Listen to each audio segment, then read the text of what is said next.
with his family. I think his kids were getting to the age of like, okay, they need their dad around a lot more. Got you. And so, it was a good decision for him. And funny enough, we were doing kind of like what we were doing in Indiana. We were reaching out to St. Louis chefs to come up there to do dinners with us.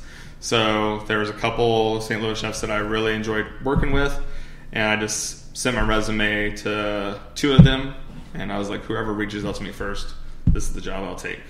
And I worked, that gentleman was Kevin Nashon. He owns Sydney Street Cafe in Benton Park, and I staged there one night, got my ass kicked on meat station. I thought I worked a busy service, but a random Wednesday, and they were just packed, and I got my ass kicked on 3 different steaks. Yeah, it was love at first sight, pretty much. Yeah, for sure. And then I was there for 6 years and worked my way up to chef de cuisine. Very cool. Yeah, awesome. So I got to see that nice transition, and the transition of St. Louis dining scene, and that's like huge progressive years. Gerard Kraft opened, who I work for now. He opened Niche, which at the time, which is closed, but he was really pushing the 100-mile radius on his cuisine. Like, he utilized no chocolate. Like, his dessert had to be from 100 miles,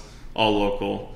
And so between him and Kevin trying to push the envelope of fine dining, pushing for those, James Beard Awards, some of that recognition and stuff like that, national accolades, those 2 were definitely a huge part of kind of the St. Louis culinary scene, and I'm very intrigued that I've gotten to work for both of them now and seeing both sides. And because Kevin really just only had Sydney Street for 12 years, and then we started working on a new project called The Peacemaker, which was a nice marriage of New Orleans meets Maine, and so like po' boys and lobster rolls. Got you. And stuff like that, and having seafood boils, and all right, cool. All right. And then Kevin, we opened up Peacemaker while I was still there, and that was a huge success right off the bat. And little by little, he's opened up another Peacemaker down in Tulsa. But with Gerard, we have like 7 restaurants now. So kind of seeing how Kevin took his time to open a few, and how Gerard kind of pushed the boundaries a little bit in opening different spots. So it's, again, learning 2 different techniques of operations, business, especially on this side now, which I'm not really hands-on much in the kitchen at all. Got you. Yeah. That was a lot. I'm sorry. Yeah. No, it's all good, bro. That's Suciotalk. That's how you feel. Wow. So, when did you kind of start seeing your way out of the kitchen? Because that always kind of, you always want to be in there, but then you're like, wait, but there's all this other stuff to learn. Yeah. Is that hard? It's very hard. It was Sydney Street. Like, again, I got to dial in a bit more about food costs, but Kevin's wife, mine, I got to do all the booking, so I didn't really get to do. I didn't have to worry about too much. As long as I just met it. But seeing how he took on the Peacemaker, and just his portfolio of like bits and pieces of how he wanted to design the Peacemaker, and I'm like, that's something I never would have thought about. Like, he would like, oh, this is the picture I saw when I was in New Mexico. I want to somehow get this interpreted in St. Louis, and like different pictures or whatever the case may be, chairs. And I was like, I definitely. So he starts with like things. Like, what's the table going to look like? Exactly. Not even like, where's the space? Gotcha. He had cool. He kind of all had mapped out. He was just trying to find the spot. And funny enough, I said that Niche closed. He bought the building from Gerard and opened the Peacemaker in there. So again, then they're really great friends. They're really good chef buddies that are still friends today. And it's nice to talk to both of them still, to have those open relationships, because again, it's a community, and I think having those 2 perspectives of their outlook on the culinary world and business world is, again, a huge thing that I don't want to take granted for. Gotcha. Yeah. Gotcha. Why did you end up leaving the City Cafe? Funny enough, I got to meet Chef Kyle Connaughton one night. He came in with a 6-top, and Kevin Nashon was like, hey, there's this guy from the Fat Duck coming. And I'm like, Whoa. Yeah. Why is he coming? You're like, why is he coming here? Exactly. And he's like, okay, so we did the tasting menu because Sydney Street was a la carte, or you could do a chef's tasting. Why was he going there? Because he knows Kevin. Okay, gotcha. He just randomly knew Kevin from a John Shields dinner up in Chicago. Okay. And so he just came to eat, and Kyle came in and got to meet everyone. And at the time, my roommate Josh Lanning, who is a chef in Peoria, actually, Illinois. Okay. Restaurant? Yeah, it's called St. Cody Lakes. It's like a restaurant and a campsite, if you will. Oh, in Peoria. Glamping, if you will. Okay, very cool. Yeah. Is it like, do you have to book the tent or do you book the restaurant? Both. Okay, gotcha. You have to stay there if you're going to do it. Pretty Gotcha. much. Is it like is he hunting the meats and shit like that? No, it's literally only like a couple months old, so he's Oh, okay, wow. Yeah, he just opened. Just opened. He came from Nashville. He was the culinary director for Sean Brock for a minute. Oh, okay. Yeah, but he's up there now because that's where he's family stationed. He's having he's a really good time now. With this, everyone's there and acquainted. Very cool. But he was my roommate, and he got Kyle's information. And Josh, at the time, he did a stage at Noma. He worked in actually New York City. He went to the Culinary Institute in the city. Yeah. And so, I think he definitely fed me some ambition about being not spontaneous, but just pushing yourself a little more. Because I feel like 6 years at Sydney Street, even though I progressed, and the year that I left actually was the year that Kevin won the James Beard Award. So I felt, but okay, there's how can I progress at a restaurant that I haven't been in, and there's no other top restaurant in St. Louis that I'd rather be except Sydney Street. So I'm maybe it's time to move on. And so Josh got acquainted with Chef Kyle and was like, hey, whenever because that was the rumor mill of single thread starting to progress and stuff like that. Had he done 12 days at that point yet? No, not yet. Got you. They did it 3 years before the restaurant opened. It was wild, bro. Yeah. And so, him and Josh kept in contact.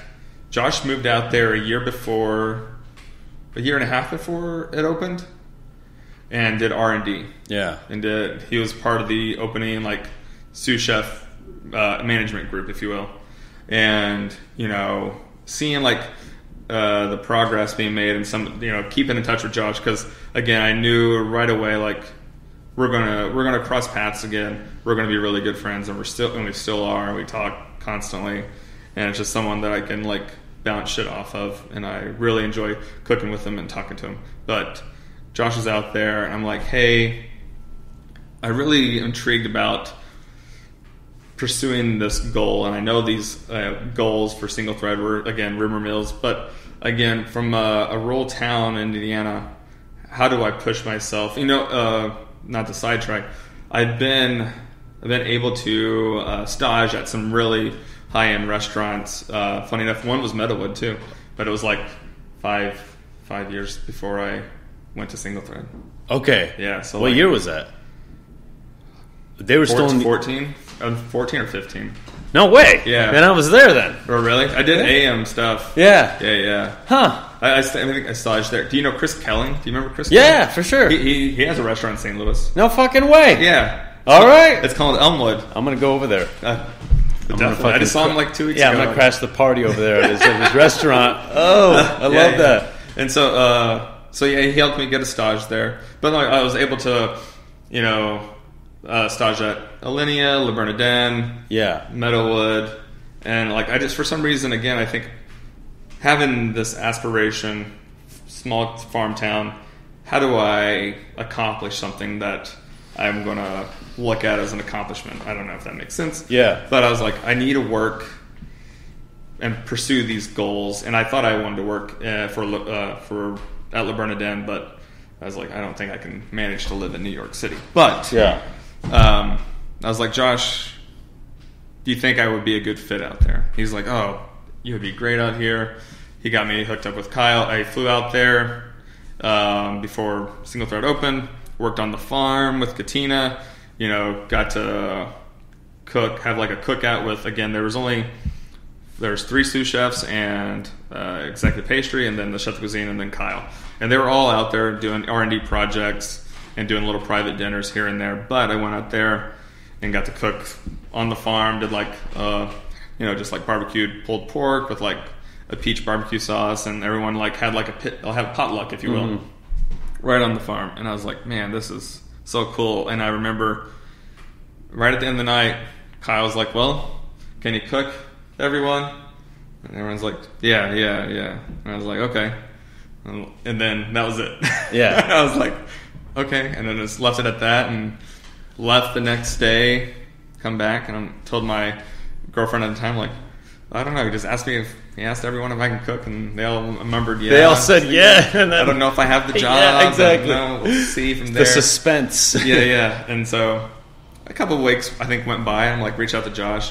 He's like, yeah, opening the restaurant, like we don't know when that opening is going to be. Yeah. So like, Kevin was Kevin from Sydney Street was very, okay with me just kind of taking my time to get out of there, because opening a restaurant, you're going to have so many delays. Yeah. I moved out there a month before it opened.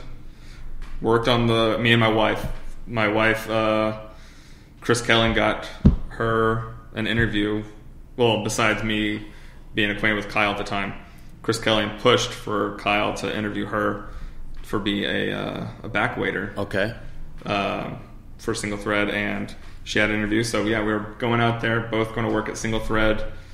We both worked on the farm for a few weeks, and then we started getting training and everything, and we both helped open Single Thread. And funny enough, she just surpassed being a back waiter. They were like, well, we're going to make you a captain. Yeah. Instead. And so she opened Sick, Single bro. Thread as the captain. You're like, pay me my money. Exactly. For sure, bro. Yeah. You're like, please. It was, and then opening that, and like, cooking for 60 people, and I was like, this is insane. I just got my ass kicked. It's so much harder than doing 400 of Yeah. casual food. Oh my gosh. You're like, well, when you think about it, it's almost the same amount of plates. Exactly. 60 people having 10 plates each with all these other little vessels and glasses. And I mean, it's just, some of the best dishwashers are fine dining dishwashers. Oh my gosh. They're washing plates that... Especially if they have to wash by hand. Yeah, because they're washing by hand. They're washing in the machine. Yeah. They're taking care of the... I mean, it's a wild show when you're back there. Once we realized, we opened up with only one dishwasher. Mm-hmm. And like everyone was taking turns helping dish and getting them out of the shits and stuff. Like, holy hell, we're going to need like 7 dishwashers.